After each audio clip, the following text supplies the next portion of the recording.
This happened when I was in elementary school, but I'll never forget it. I grew up on the outskirts of Tokyo in the suburbs. It wasn't the nicest of places, it was in an apartment block, but I guess it was what we could afford at the time. The building was old and a little unsafe, but it was home. In fact, the first floor was a restaurant, a Chinese place, and it didn't have a good reputation. I heard the adults in and around my family speaking about that place from time to time, and they never had anything nice to say about it. They said it was dirty, and to be honest, it did look dirty. That wasn't the problem, though. The restaurant owner's son was the problem. We were about the same age, we were both in elementary school, and he didn't go to my school, and I'm not even sure that he went to school, come to think of it. I never saw him wearing any school uniforms, and he seemed to be wearing the same tattered t-shirt and bottoms that I saw him in each day. I saw him pick on kids in the area as well, some kids who had learning challenges, and that really didn't sit right with me. And I also saw him chasing a cat around with a stick trying to club it. I just had the lowest opinion of that kid from the very beginning. And I'll go further. To be honest, I hated him, and he made me very uncomfortable. And if you don't hate him by now, let me share something extra. You see, one afternoon after school, I was playing with a couple of friends near our building, and there were 4 of us. Suddenly, the restaurant kid wanders over with his stick. I don't realize that he's coming at the time. I knew that he was there when I felt my skirt being lifted. I spun around in shock, and my friends gasped. I came face to face with that restaurant kid. I shouted at him. I said something like, "What do you think you're doing?" He looked me in the eyes, not ashamed that he had been caught doing something he shouldn't have. There was no annoyance, and instead, he was irritated. He was annoyed at how I had reacted, and he made this kind of ch noise.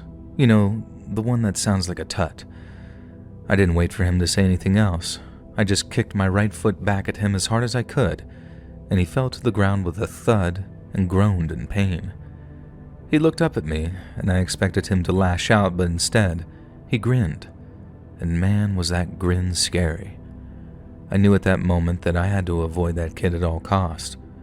When I was out playing with my friends, if I ever saw that restaurant kid, I would do my best to steer clear of him. We even started hanging out in areas far from my home just on the off chance that we would run into him. But then he began showing up in other places. He always seemed to find my little group, and of course, whenever we saw him, we just scattered like pigeons. We didn't want to be anywhere near him. And sometimes he would sneak up on us without us knowing, try to mess with us, usually when we were at the park. Every kid wanted to be in the park during the summer, and even if he was there, I didn't want him to ruin it for me and my friends. And after a while, he kind of backed off and seemed content to do his own thing, so we stopped avoiding the park.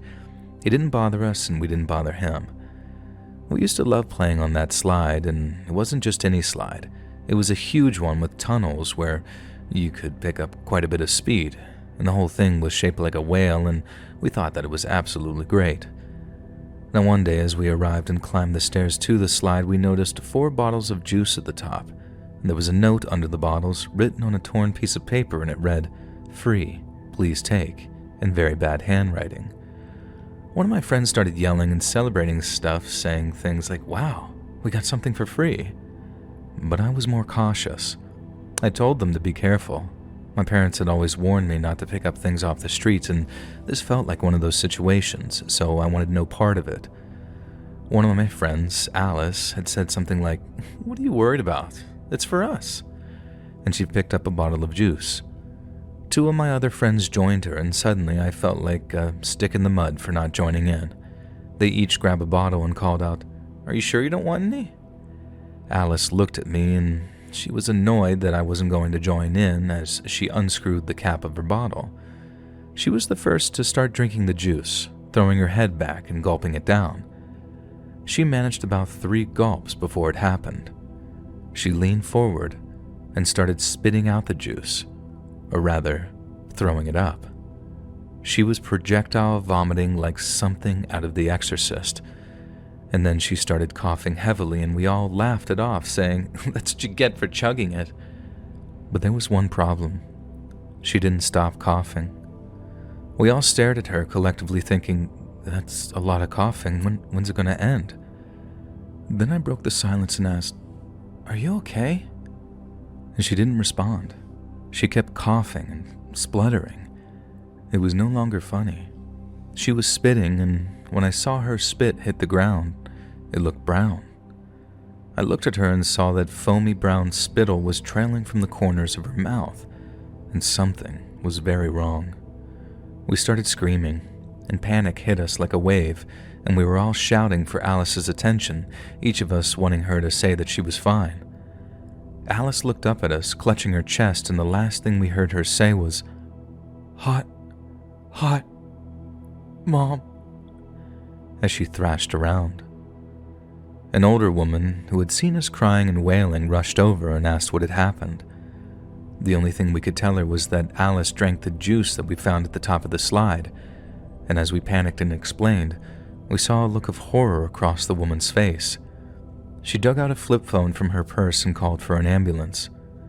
Us young girls couldn't do anything but freak out.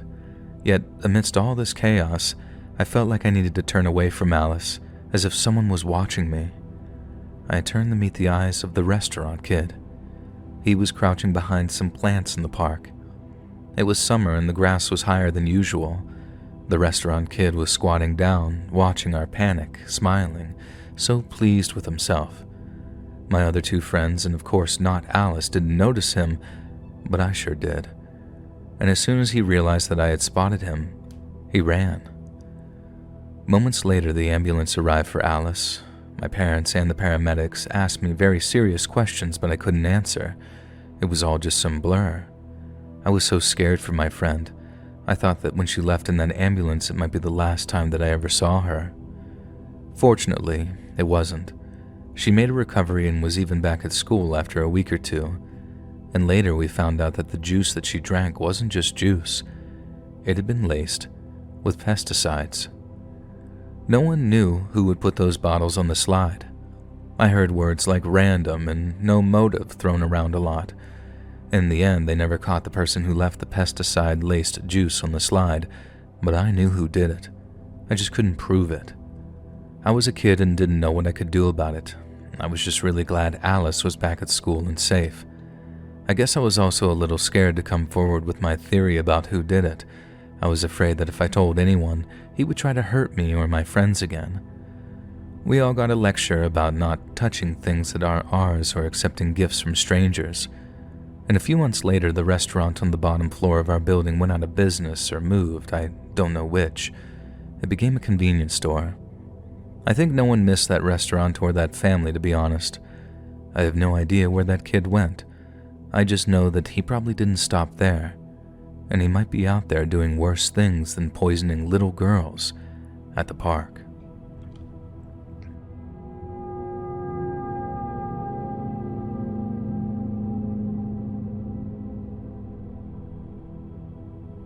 This happened when I was working part-time at a ramen restaurant. I first got the job when I was around 16 years old during the early years as a high school student. This happened in my hometown, Kota, in Shiga Prefecture.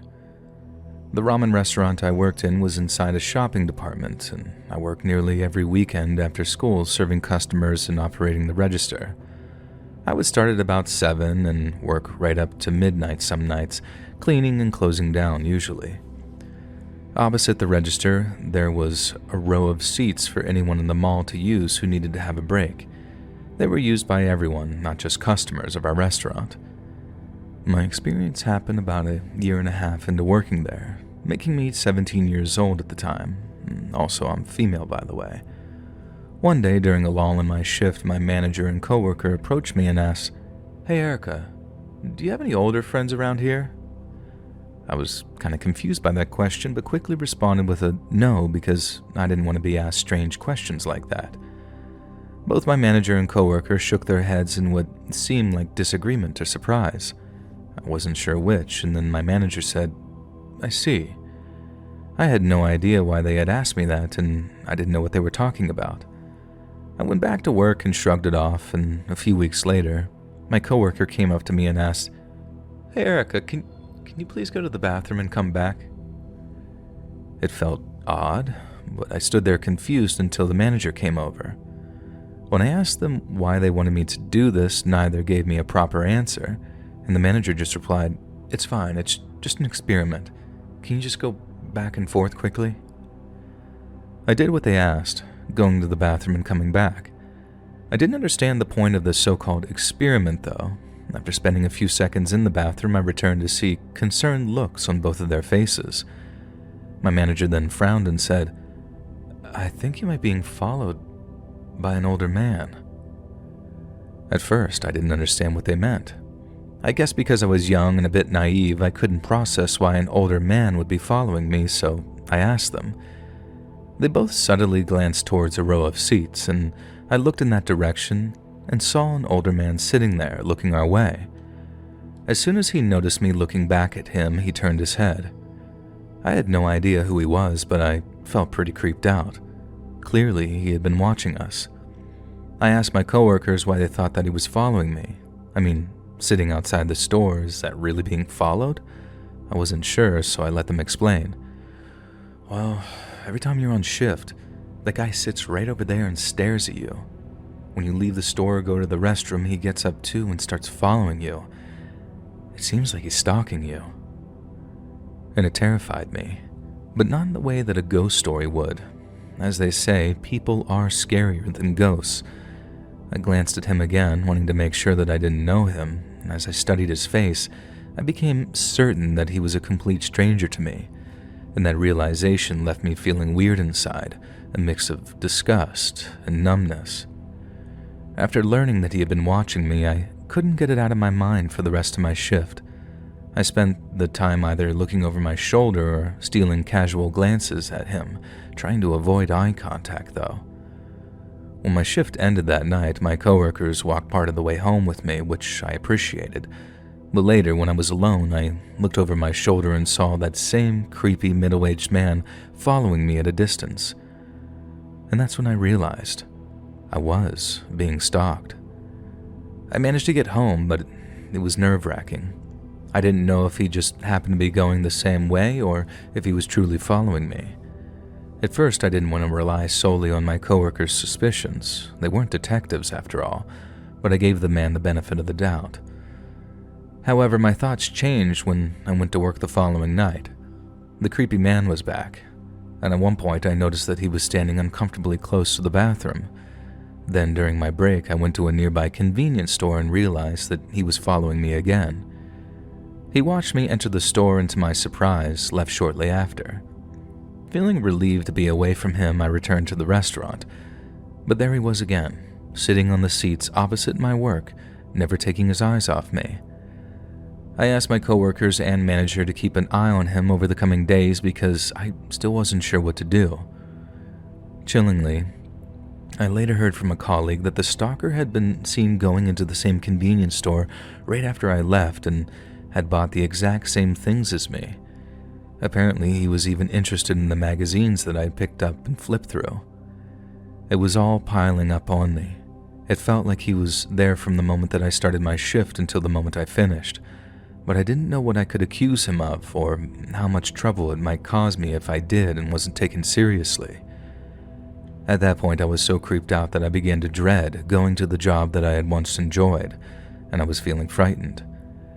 My manager must have noticed how anxious I was because he filed a complaint with the security guard, and the security guard approached the creepy guy asking, "Excuse me, can you explain what you're doing?" It wasn't aggressive, but it worked. The man, visibly embarrassed, quickly walked away, but my relief was short-lived. The very next day, the man was back, watching me and following me again. This time, my manager was furious. He stormed over to the security guard and demanded that he give the man a strong warning, and he was not to return, and if he did, he would file a police report. The security guard did just that.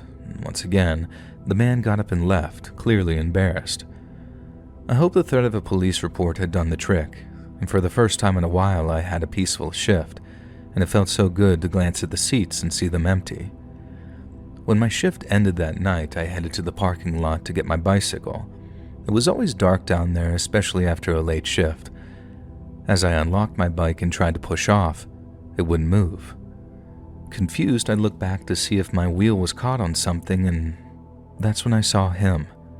My stalker was standing there, gripping my back tire tightly with both hands, preventing me from leaving. It was terrifying. He seemed to have stepped out of the shadows, and I hadn't even realized that he was in the parking lot with me. I was so scared that I couldn't make a sound. I tried to push off again, but weaker this time, knowing it wouldn't work. And then I heard him muttering something. Why? Why? And something inside me shifted at that moment. My fear turned to anger in an instant, and I spun around and yelled at him, "What do you think you're doing? Let go of my bike." I didn't expect his response. Why? Why did you say you were going to the police? What on earth were you thinking? His words creeped me out even more, highlighting how self-centered and delusional he was. It was all about him, with no concern for how his actions had affected me. I shouted back, "I'm scared. You creep me out. Let go of my bike." I hoped to embarrass him again because it seemed to work before, but he shouted back louder, "I never put my hands on you. Are you kidding me? You're going to call the cops just because I looked at you? Good luck." His selfishness was appalling. He didn't care how his actions were affecting me. It was all about him. Thankfully, our shouting had drawn the attention of mall security, who rushed over. As soon as the creep saw them, he bolted, running off with his tail between his legs. After that encounter, my boss insisted on police patrols to ensure that if the man showed up again, he would be met by the authorities. Even with the cops around, I couldn't shake the feeling that he might show up at any moment. I grew paranoid, feeling anxious whenever anyone so much as glanced my way for more than a few seconds. In the end, I had to leave that job. I got into a university hundreds of miles away, and honestly, I'm glad I left. Before that creep came along, it had been the best job I ever had, even though some shifts were long and late. What I still have trouble getting over, though, all these years later, is the fact that he was angry at me for wanting to report his behavior. He was a glimpse into a solipsistic world, a man with no ethics. He said this to a 17-year-old girl who was scared and tired of being stalked by him. "I never put my hands on you. Are you kidding me? You're going to call the cops just because I looked at you?" He knew what he was doing. He knew to leave when security came, and he knew to hide when the police arrived, and he knew how to gaslight and manipulate me into thinking that I'd be in the wrong for reporting him. All I can say is that I'm very grateful for the people who have helped me through that situation. If it weren't for them, who knows what could have happened.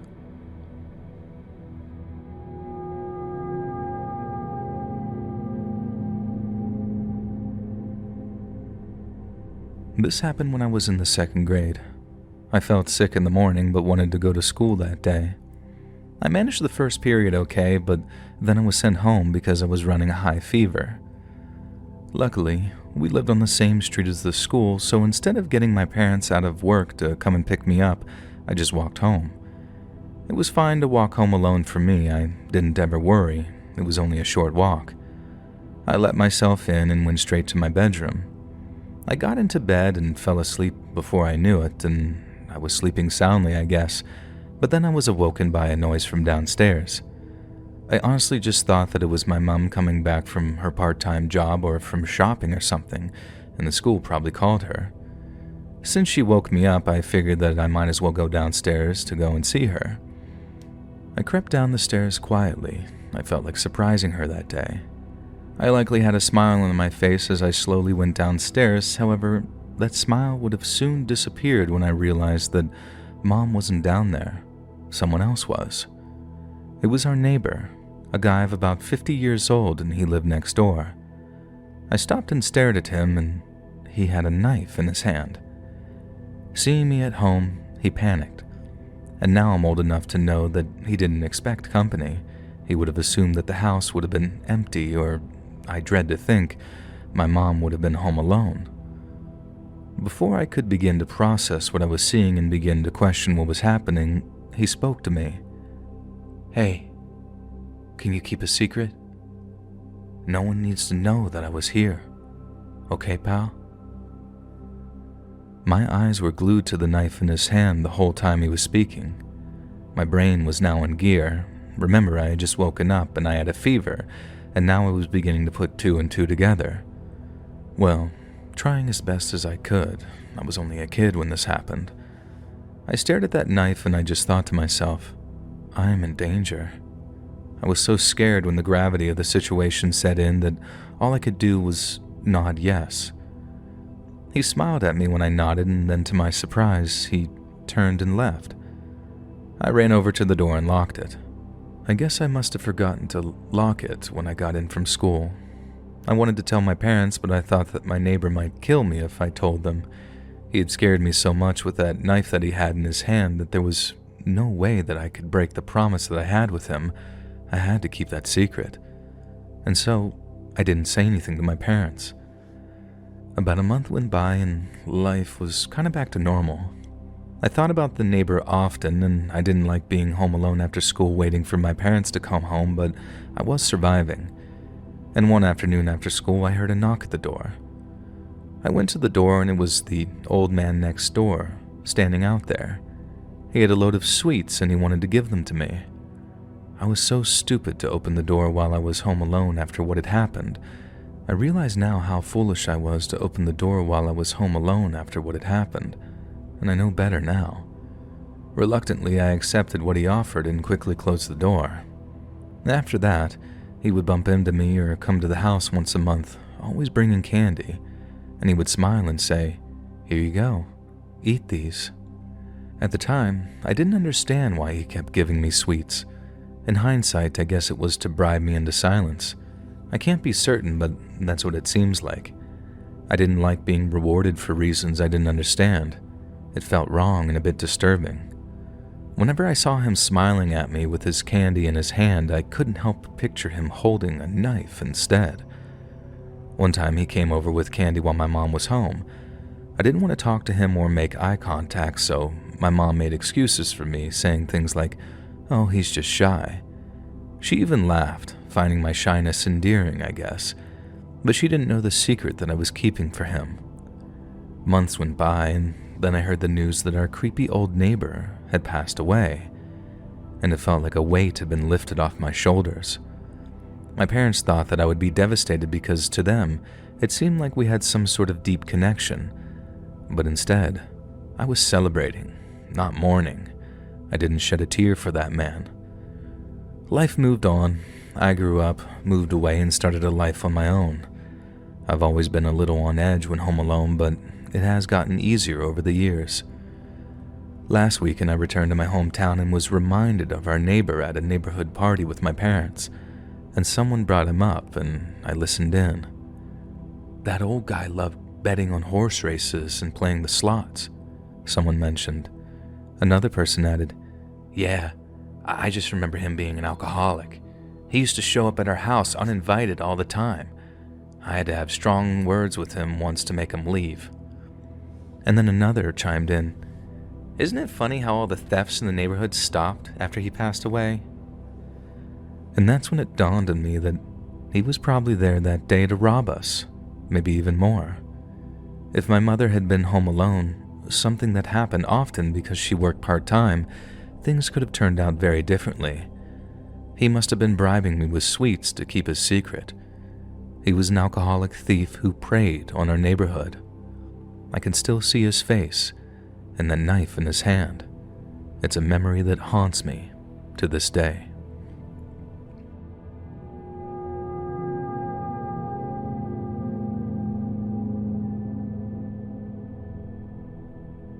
This happened when I was in the 3rd grade of elementary school.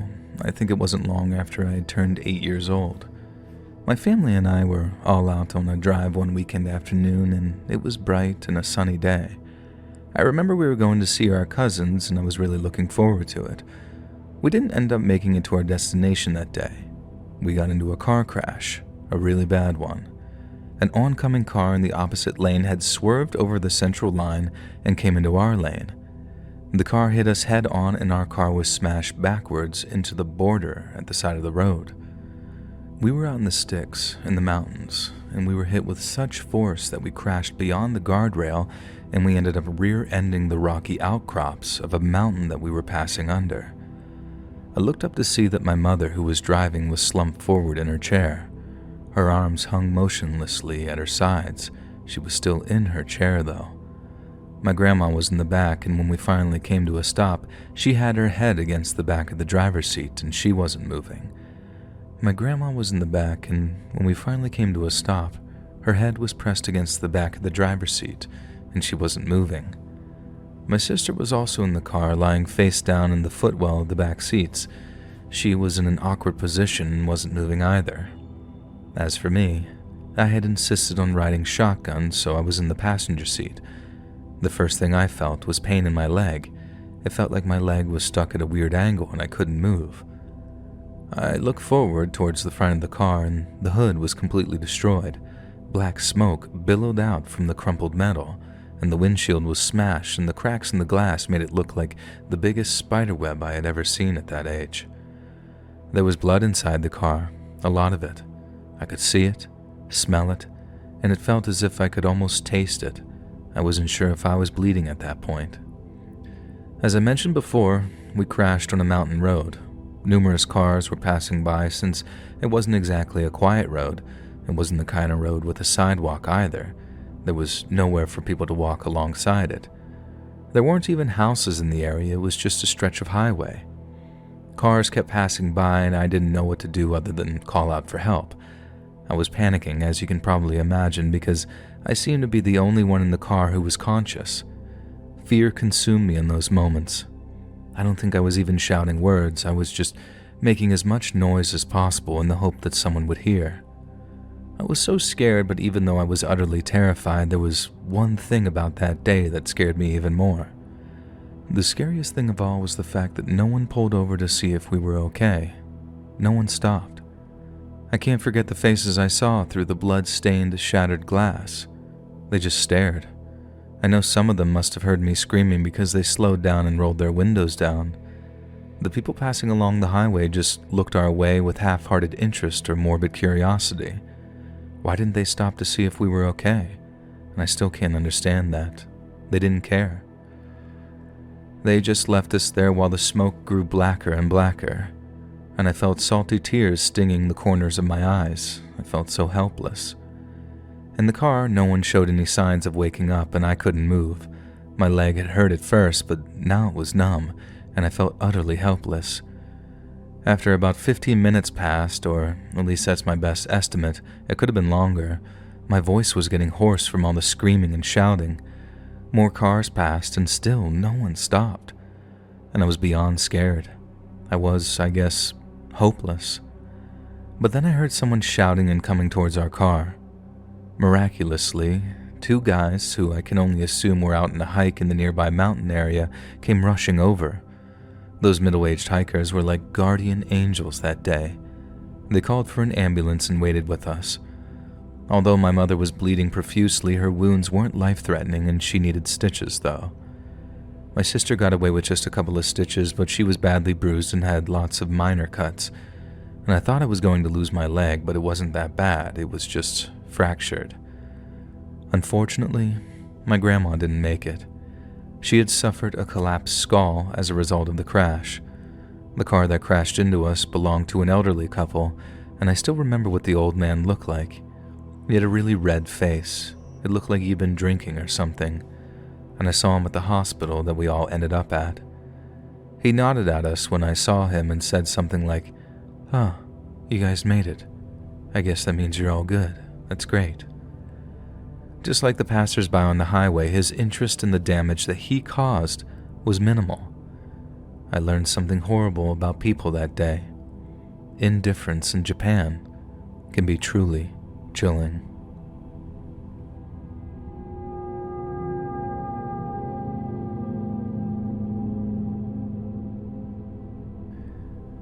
My parents divorced when I was in kindergarten.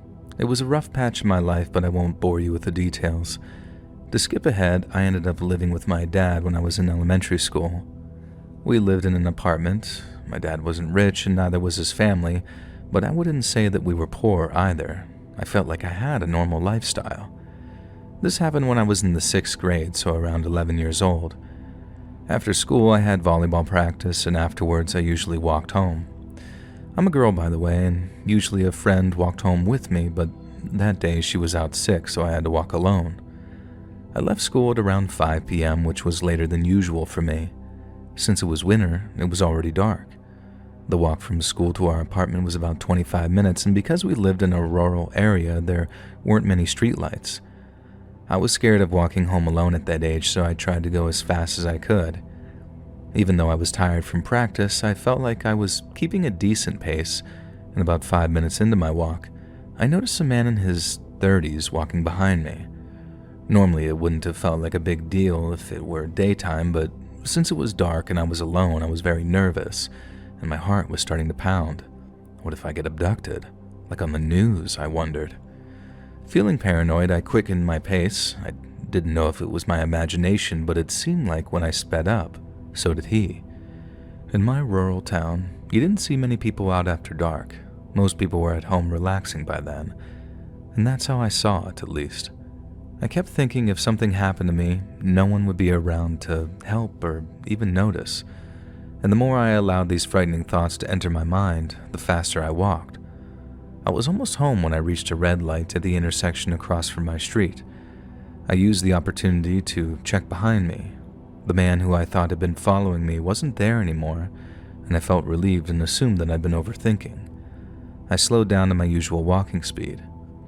I crossed the road and turned toward our apartment, but when I looked back one last time, the man was there again, and the sight of him gave me goosebumps. Freaked out, I broke into a sprint. I ran upstairs to our apartment, scrambled to get my keys out of my bag, and quickly unlocked the door before rushing inside. We lived on the 2nd floor. I went straight to the bedroom and cautiously opened the curtains a little to look outside, and the man was standing on the street staring up at me.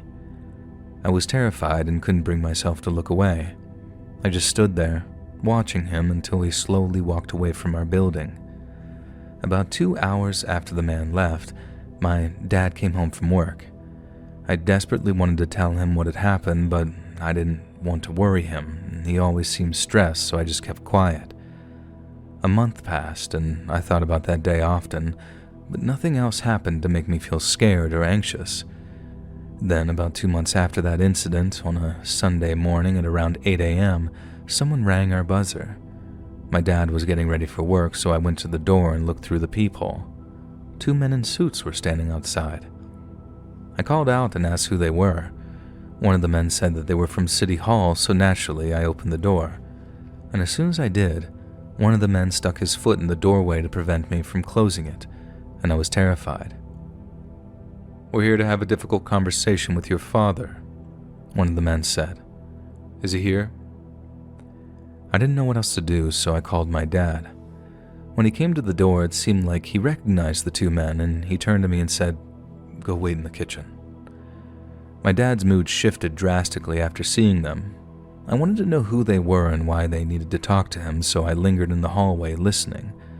I didn't make it to the kitchen, and my dad must have noticed because he suggested to the men, "Gentlemen, shall we talk outside?" They stepped outside and my dad followed, shutting the door behind him. They talked for about an hour and I couldn't hear anything. When my dad finally came back in, he was quiet, and I asked him about the men. "Were those guys from City Hall?" I asked. "It's not a big deal. Everything is fine," he said, and that was the end of the conversation. He didn't want to discuss it any further. 3 days later, I woke up for school as usual. I expected to see my dad rushing around getting ready for work, but the apartment was unusually quiet. I called out for him, but there was no reply, and I assumed that he had already left for work, so I didn't think much of it and headed to school. That evening, I came home and waited for my dad to return. An hour passed, and then 2, and then 3, but he still wasn't home. By 9 p.m., I was looking through the fridge for dinner, and after a poor excuse of a meal, I went to bed, hoping everything would be back to normal in the morning. But when I woke up, I already knew, before I even got out of bed, that my dad still wasn't home. The apartment felt too quiet, and I remember it was Saturday and there was no school. I usually like to sleep in on the weekends, but I couldn't rest very easy, not knowing where my dad was. At around 7 a.m., I got a call from my aunt, my father's brother's wife. "Are you okay? I'm coming to pick you up now," she said. About 30 minutes later, she arrived and rang the buzzer, and she told me to pack some clothes and things I needed for school, and confused, I did as she asked. After I packed, she told me that I'd be staying at her place for the night, and we got in the car and drove to her house. When we arrived, I saw my uncle sitting with a glass of whiskey, looking very serious. He was bald, and if my dad ever lost all of his hair, they'd look nearly identical. He didn't mince words. He simply said, "You'll be staying here from now on. Sorry, but your dad's not coming home anymore. You have to go to school from here." Tearful and upset, I kept asking why, and finally he said, "It looks like your dad was in a lot of debt." As the days, weeks, and months passed, I pieced together what had happened. My dad had either left me in the middle of the night or had been taken away by debt collectors. I'm sure the man who followed me home that day was a debt collector, and those two men who came to the door pretending to be from City Hall were debt collectors too. And that all happened a long time ago. I haven't seen my dad in 15 years. I feel a lot of different emotions about everything, and I'm not always sure how to express them. I've heard a rumor that my dad is now disabled and living in an institution, but it's just a rumor. Even if I knew where to find him, I'm not sure if I would. I usually read scary stories online, and I just wanted to share mine. My dad disappeared in the middle of the night when I was in elementary school, and even if I knew where to find him, I'm not sure if I would.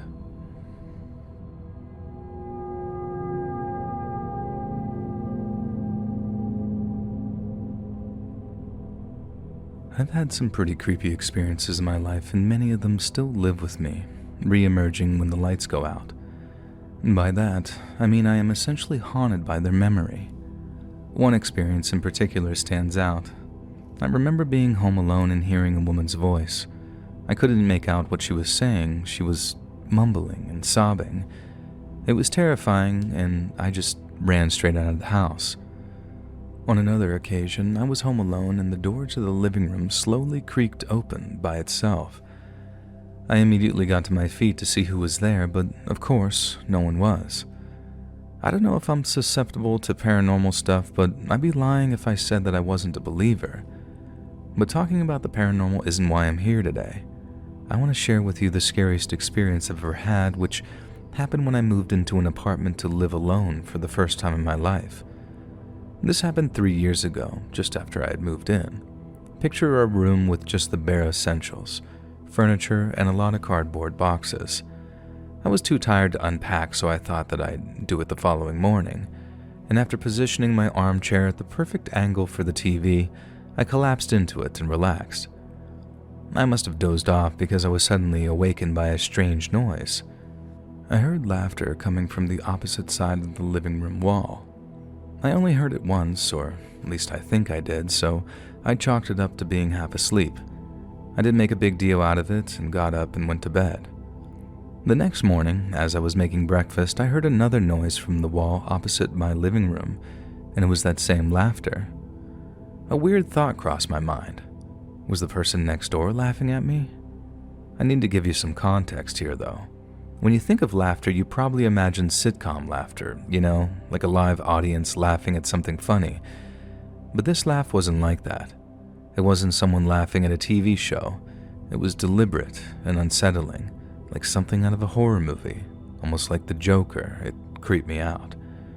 I hadn't introduced myself to my neighbors yet, and since it's customary in Japan to greet neighbors when you move in, I figured now was a good time. At least I knew the guy next door was home, judging by that laugh, and I was sure it was a man based on the sound. So I went outside and rang the doorbell.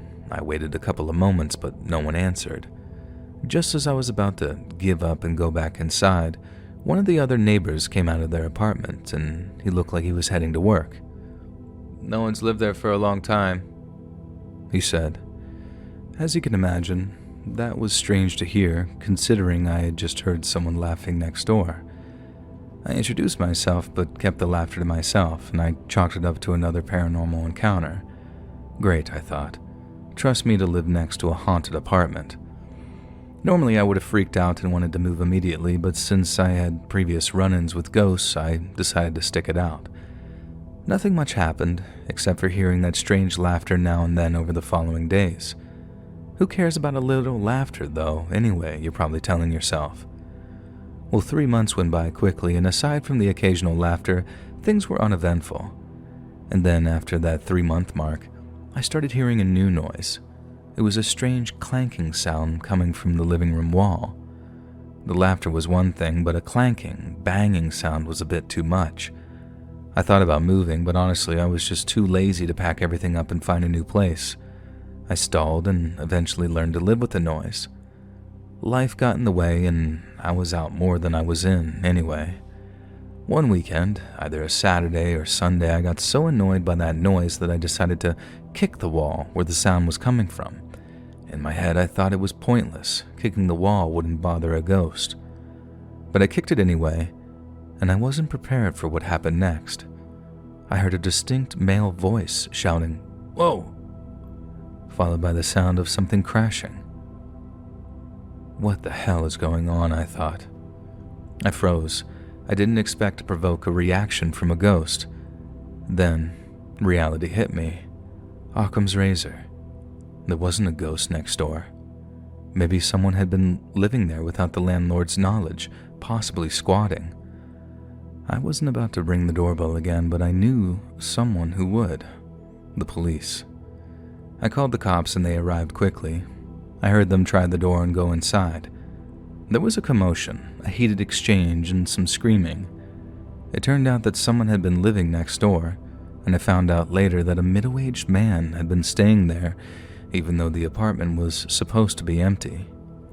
Apparently, the man was under the influence of illicit substances, and when the police busted in, he went on a rampage, kicking and screaming. It turned out that he was the landlord's son. His father had allowed him to use the apartment to do whatever he did in there because of his struggles with addiction, and I was furious. I had been paying rent while this guy came and went as he pleased, laughing like a maniac. That laugh creeped me out, but it wasn't nearly as terrifying as what I later realized the clanking sound was. That sound was him digging a kitchen knife into the drywall that separated our apartments. There were tons of holes on his side of the wall, and it seemed like he was trying to break through into my living room. And after that, I moved out. I got my deposit back and was forgiven a couple of weeks of rent, which, in my opinion, was the least they could do. Although I've had my run-ins with the paranormal, the fear that I feel when I remember that man slashing at the wall is unmatched, and I dread to think what his messed up meth head plan was.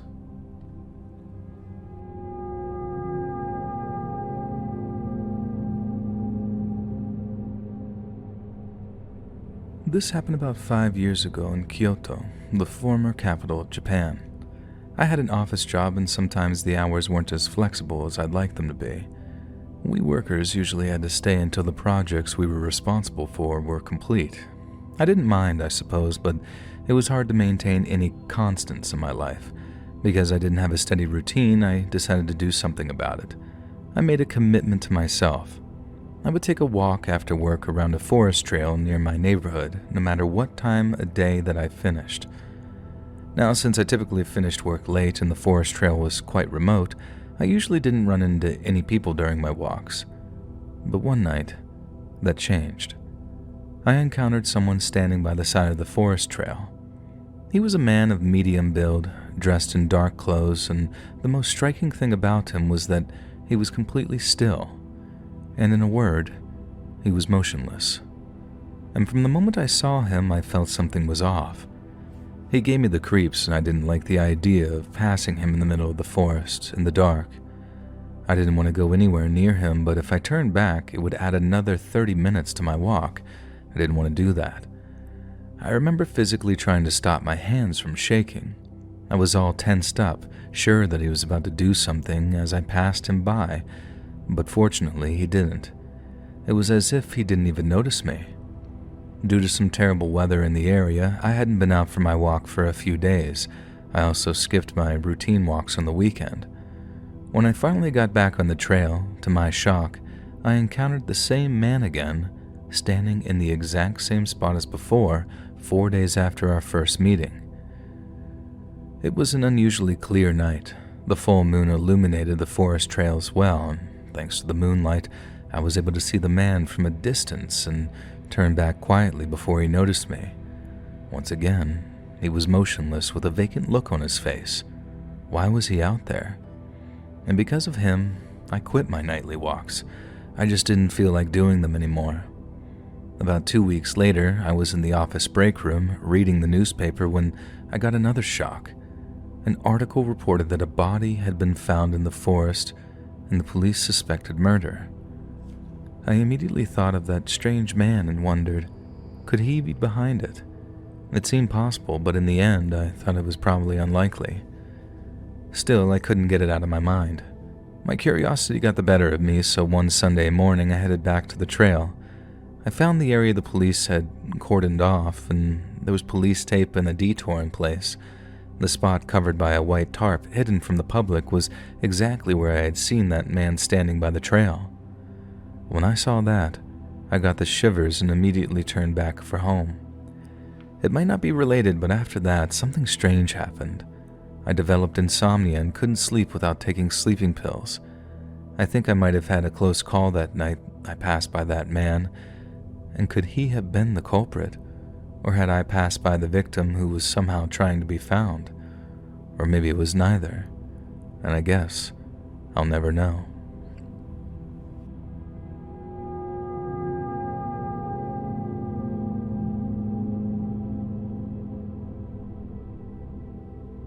When I was house hunting, I was looking for a place that was cheap and didn't mind if it had a bit of an edge to it. A real estate company was eager to show me an apartment. It was a small place, but it had a loft and nice sun coverage.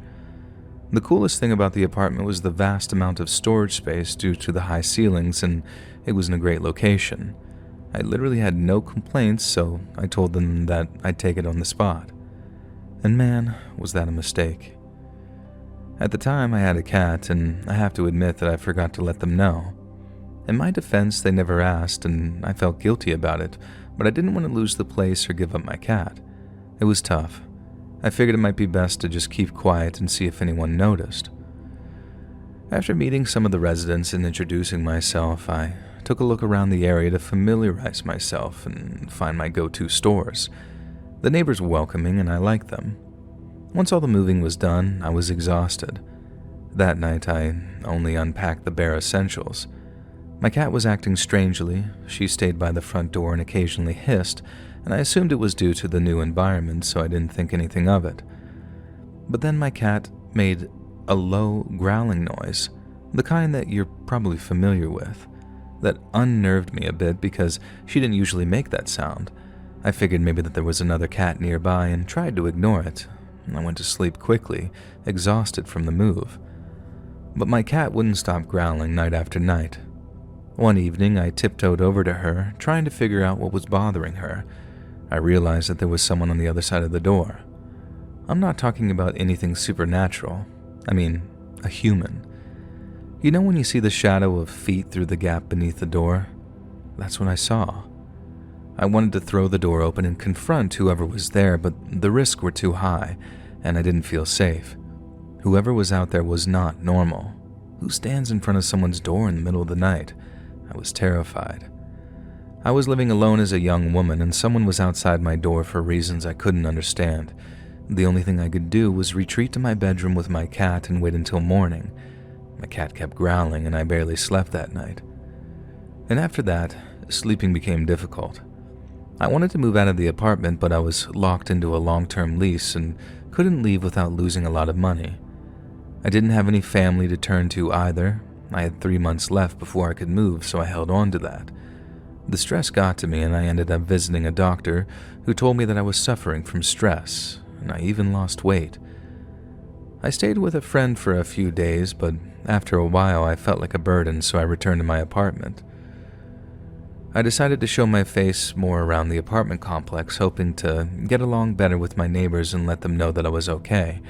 But as I bumped into them and said hello, I was shocked that every single one of them, in one way or another, mentioned my cat or cats in general. Now here are a few examples. "You know cats aren't allowed in this building, right? That's crazy, isn't? Just the thought I should let you know. I would never dream of bringing a pet in here without the landlord's approval. I'm sure you feel the same. You know the landlord hates cats, right? I couldn't believe it at first. Did you know that?" And I never took my cat out of the room. She was an indoor cat. How did they even know I had one? She wasn't causing any trouble. I was a proud cat owner and took good care of her. I was sick of these not-so-subtle comments, so when the next person asked me about it, I responded, "How did you know I had a cat?" I expected them to play dumb, but my neighbor's reply shocked me. "Because we all took turns watching."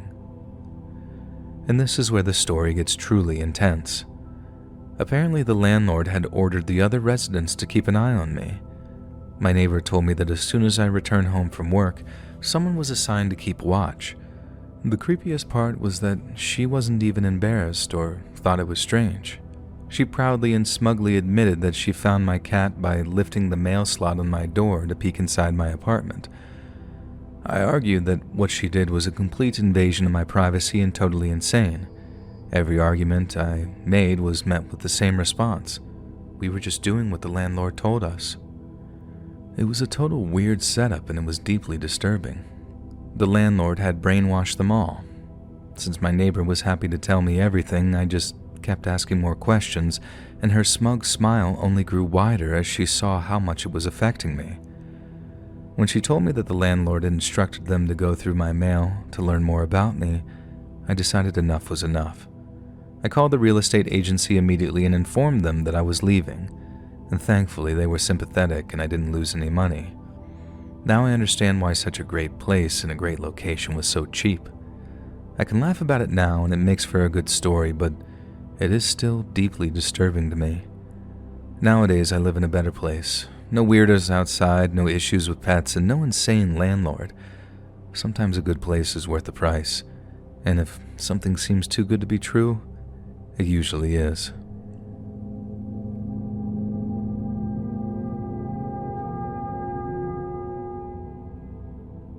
Maybe it was just a coincidence, but it all started with a program I watched on TV. I had been watching it for about 2 years or so, I guess. So you could call me a fan. It wasn't a popular TV show. It had a minor following online, and each episode was only about 30 minutes long. It has since gone off the air, but one of the segments of the show would ask the viewers to send in creepy submissions. To be honest, I think that was the best part of the show, and I didn't love the other segments. Just to give you a flavor of what some of the submissions were like, I'll give you some examples. There was one where this guy sent in a video of his pet acting really strangely. That one was pretty scary. Another one was of someone filming a very odd billboard as they passed through some town in the middle of nowhere. I can't remember what was on the billboard exactly, but that one was really weird. If you submitted a video of something strange and mysterious, and your video was selected to be on the show, then you won a prize. Every time I watched that show, I would think to myself, I could come up with something that would make it on the show. The prize, whatever it was, didn't really matter to me. I just wanted to think up something cool to fit the theme. Then my idea came to me. Although I guess it wasn't the most entertaining idea, it was my idea, and I couldn't wait to get started on my creation. I immediately started preparations, and the more I did, the more I loved it. It was a fairly straightforward idea. I wanted to attach a noose to something like a tree limb and make a sign to go with it. That's all it was. I wanted my sign to read, "Feel free to use this." And I wanted to be able to stake it into the ground, so all I needed was some wood. After I made the sign, next was the rope. I had to look online for how to make a noose. I thought it was going to be difficult, but it was a little easier than I thought. Hi, Jay here. Feel free to use this is a common phrase that you might see outside of public restrooms, and drinking fountains in parks. That should give you a little bit of an idea of the writer's intentions. Back to the story. Now my creation was ready. All I needed to do next was to find a place to take a photo or a video of it, and then I could make my submission. I had some annual leave left available, so I decided to take a day off and drive out to the woods. I drove for miles to get there, because I knew that there was a quiet and peaceful forest just on the outskirts of the city. I got out of the car at a random spot, and I carried my rope and my handmade sign with me, careful to make sure I wasn't seen by anyone.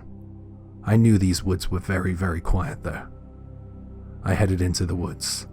I was walking through the forest, and as I got deeper in, I managed to find what I considered to be the perfect spot. I found a solid pine tree. It was pretty big, and it had thick branches. There was a really thick one that jutted out about 3 meters above ground level, which is close to 10 feet. Just in front of the tree, I stuck my "Please feel free to use this" sign into the ground. I made sure it was really deep. Thankfully, it had rained that day, so the ground was plenty moist. Next, I climbed the tree, which proved to be very difficult in those conditions. And then I shimmied over to the branch that I had selected, and I tied the noose. When all was complete, I climbed down from the tree and stood in admiration of my work.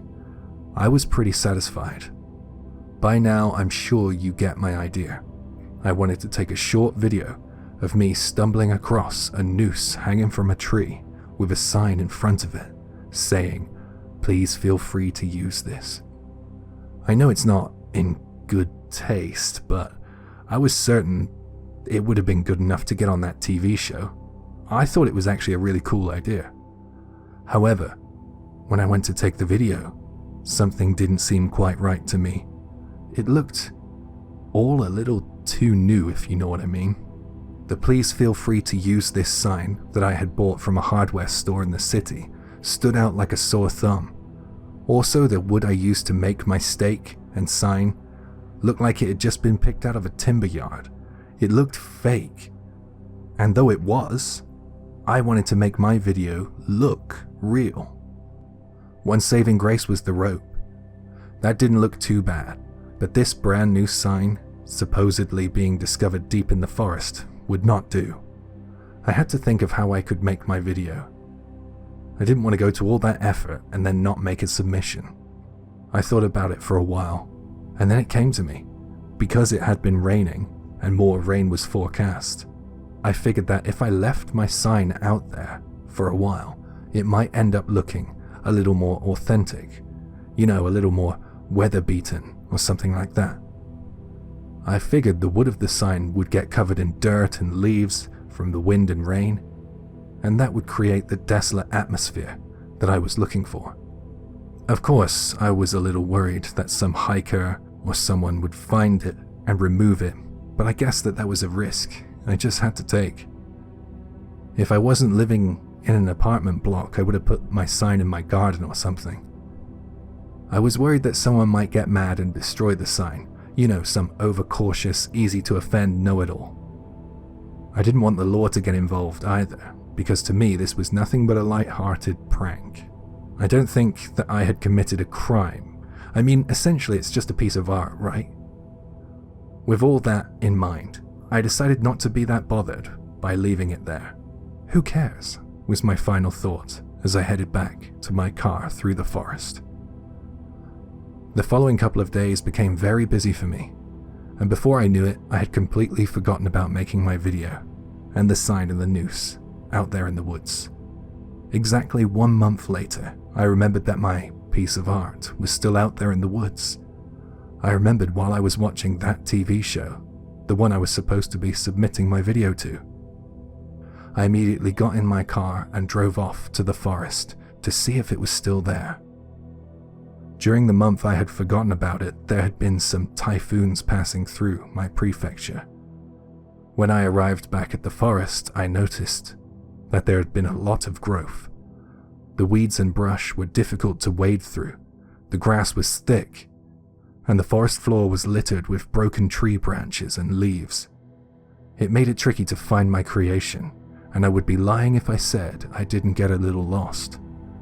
It didn't help that it was getting dark out too. Not too dark though. I found it after a while, but the second I laid eyes on my creation, I knew that I couldn't capture it on film. As I had hoped for, the atmosphere surrounding the tree looked, in a word, desolate. My signboard, which, when I left it, was a brilliant white, had now greyed, and the letters had slightly run. One thing was the words, "Feel free." They stood out as their letters looked completely untouched by the elements, and that was pretty eerie to me, but not as eerie as what I saw, because someone had taken my prank very literally. The noose that hung from the tree now suspended a body a few feet off of the ground. I think it was a woman, as the hair was long. It was matted with leaves and slick with rainwater. I couldn't see her face, and I'm very grateful for that. I didn't know what stage of decomposition the body was in, and I didn't want to. However, just based on how static the body hung, I could tell that there was no life there. Due to the wind, the body slowly swung side to side now and then, and the tree limb and the noose creaked and squeaked in the breeze.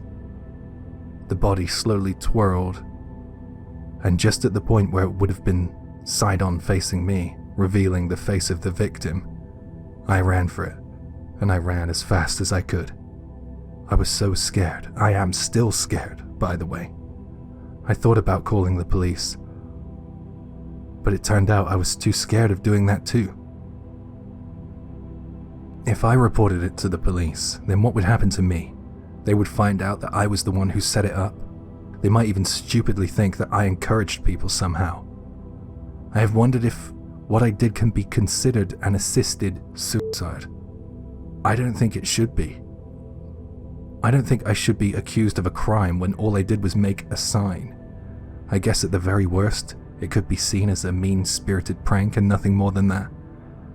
But the thought that I could be accused of goading her into making her final decision, if I could be seen as encouraging her, that scares me the most because that wasn't my intention. And that could get me in a lot of trouble. This all happened 2 years ago, and I still haven't reported it. I can't report it. I could get into so much trouble. It plays on my mind so often though, not because I feel some tremendous sense of guilt or anything, but because it could be the end of me. I keep an eye on the newspapers and the local news for any discoveries out there in those woods, but so far, there's been nothing. That's pretty frightening for me too, because for all I know, that body, that poor woman, may still be undiscovered, still squeaking and creaking in the breeze. Hey friends, thanks for listening. Click that notification bell to be alerted of all future narrations. I release new videos every Monday and Thursday at 7 p.m. EST, and there are super fun live streams every Sunday and Wednesday night. If you got a story, be sure to submit them to my email at LetsReadSubmissions@gmail.com, and you might even hear your story featured on the next video. And if you want to support me even more, grab early access to all future narrations and bonus content over on Patreon, or click that big join button to hear about the extra perks for members of the channel. And check out the Let's Read podcast, where you can hear all of these stories and big compilations located anywhere you listen to podcasts. All links in the description below. Thanks so much, friends. And remember, Skeevy DBD, where are thee?